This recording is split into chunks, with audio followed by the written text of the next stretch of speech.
Mjeku çudit botën, pasi ta dëgjoni këtë nuk do të pini më kafe me qumësht. Arsyeja pse duhet të hiqni dorë menjëherë nga kafja me qumësht ka të bëjë se kombinimi i kafeinës dhe kazeinës krijon pikësie në stomaku që është e vështirë për t'u tretur. Kështu jo vetëm që kafja me qumësht bëhet më pak e lehtë, por gjithashtu mundet që të shkaktojë edhe intolerancë. Qumshti në kafe shkakton sekretim të kalciumit përmes urinës, duke rritur kështu sekretimin e kalciumit në zorë.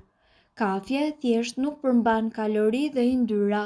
Kur ajo kombinohet me qumësht, atëherë numri i kalorive të panevojshme dhe yndyra që ham është rritur, sidomos kur ne pim kafe çdo ditë. Prandaj herën tjetër bëni kujdes dhe shikoni se si do të reagojë trupi juaj kur të konsumoni kafe me qumësht.